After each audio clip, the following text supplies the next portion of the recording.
Halo, Assalamualaikum, berjumpa kembali di channel Siwar TV. Wow, Gerindra 1000% dukung Prabowo, bakal ada capres tua versus muda nih, ditulis oleh Anto Cahaya. Tidak keliru rasanya jika Partai Gerindra tetap konsisten memunculkan dan mendukung Prabowo Subianto menjadi calon presiden di 2024. Prabowo Subianto adalah Ketua Umum Partai Gerindra dan satu sisi sejauh ini elektabilitas Prabowo relatif masih terjaga dengan cukup baik. Dalam setahun terakhir, berbagai lembaga survei mendapatkan nama Prabowo Subianto bertengger masuk top of mind pilihan konstituen. Untuk Partai Gerindra selain Prabowo, ada satu nama yang cukup moncer yaitu Sandiaga Uno. Keduanya juga memiliki tingkat popularitas yang tinggi. Bahkan Prabowo Subianto berdasarkan survei SMRC memiliki tingkat popularitas sampai 95%. Itu menandakan jika sosok Prabowo sangat dikenal oleh rakyat Indonesia dari Sabang sampai Merauke. Tapi perlu diingat, tingkat popularitas tidak mewakili tingkat keterpilihan. Buktinya meski Prabowo Subianto populer, tapi elektabilitasnya sama sekali tidak menunjukkan masuk premium. Jika popularitasnya sangat tinggi, hal ini dapat dimaklumi mengingat Prabowo Subianto sudah berkali-kali menjadi kontestan pemilihan presiden, dimulai dari tahun 2009 sebagai calon wakil presiden mendampingi Megawati Soekarno Putri melawan Susilo Bambang Yudhoyono, dan kemudian berturut-turut tahun 2014 dan tahun 2019 melawan Jokowi. Dengan demikian, usaha percobaan Prabowo Subianto sudah 3 kali pemilu.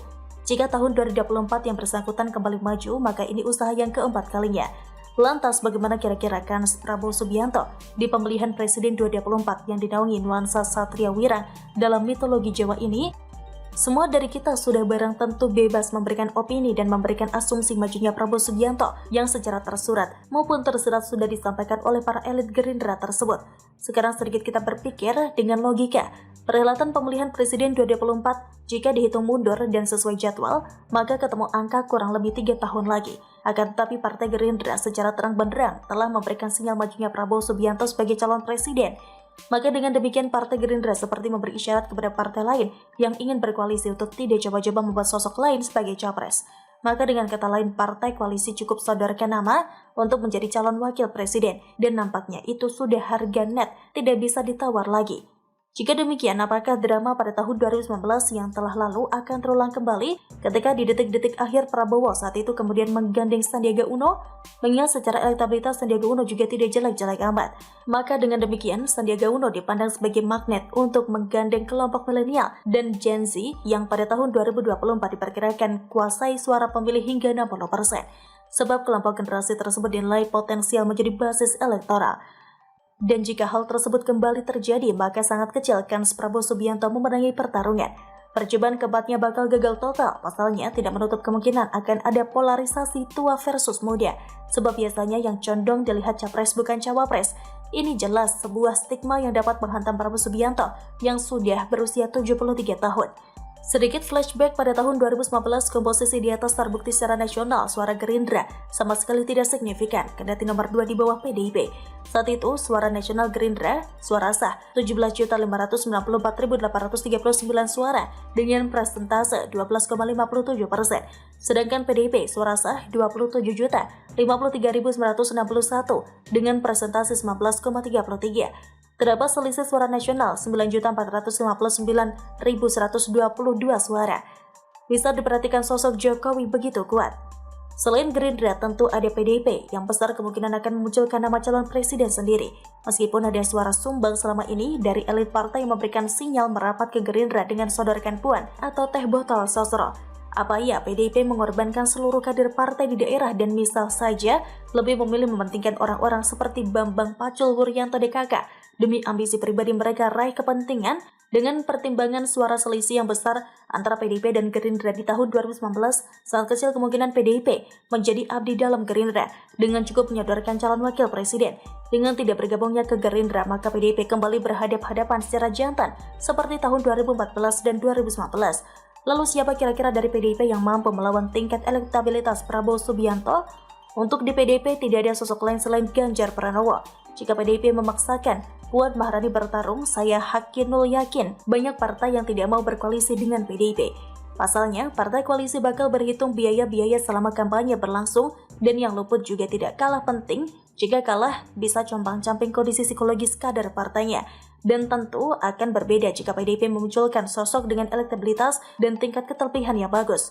PDIP dengan gerbong koalisinya dan Gerindra juga dengan gerbong koalisinya untuk menutup stigma Capres tua plus sisi nilai religius serta representasi luar Jawa. Maka Gerindra ada beberapa pilihan untuk calon wakil presiden seperti Sandi, Anies, Emil, Erlangga, Erick Thohir, AHY.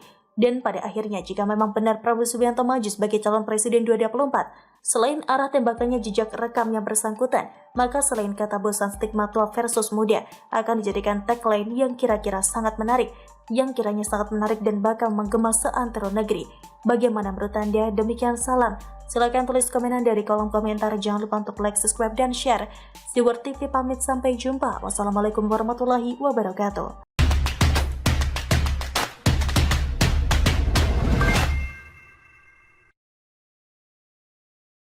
Halo, Assalamualaikum, berjumpa kembali di channel Siwar TV. Anjuran poligami batal, novel Bamukmin padahal terobosan jitu, ditulis oleh Syardi. Kita kembali dulu ke PKS soal anjuran kepada kadernya untuk berpoligami jika mampu tapi pada akhirnya dibatalkan. Wasekjen PA212 novel Bamukmin buka suara soal PKS yang membatalkan aturan poligami janda bagi kadernya yang mampu.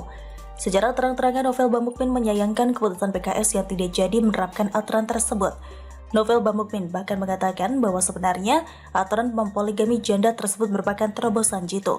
Saya bisa tertawa lemah sambil mengelus dada, sambil nonton film sambil makan lobster bakal dan minum jus timun. Apanya yang terobosan jitu? Tanpa aturan tersebut, orang-orang yang mau poligami juga bakal poligami tanpa disuruh. Ini masalah privasi orang lain yang tidak perlu diatur segala. Memang begitulah kualitas orang-orang seperti novel Bamukmin. Pola pikirnya terlalu sempit. Ibarat pikirannya hanya bisa melangkah pelan selangkah demi selangkah di saat orang lain sudah terbang ribuan langkah sekaligus. Yang namanya terobosan jitu itu yang kerenan dikit lah. Misalnya, Cina berhasil membangun kereta maglev dengan kecepatan 600 km per jam atau kereta Hyperloop yang bisa lebih cepat dari pesawat terbang komersil, atau penjelajah luar angkasa, atau teknologi nanobot untuk membunuh sel kanker. Intinya, teknologi atau penemuan yang membuat kita terpukau dan mengubah kehidupan banyak orang. Ilmuwan di banyak negara sedang berlomba-lomba menciptakan teknologi baru. Itulah alasan dunia ini terus berkembang dan menjadi lebih baik. Bayangkan kalau semua orang seperti orang-orang di PKS atau novel Bamukmin ini, kapan majunya negara ini? Poligami adalah terobosan jitu? Novel Bamukmin lagi mimpi di siang bolong ya? Kalau memang itu terobosan jitu, silakan daftarkan saja hak patentnya. Mana tahu bisa menjadi kandidat terobosan paling spektakuler dan memenangkan penghargaan Nobel Prize. Hehehe. Partai apa yang suka mengatur urusan privasi orang lain? Apakah PKS tidak ada program lain yang lebih bermutu? Oh iya, PKS mah dari dulu memang dianggap sebagai salah satu partai paling tidak bermutu.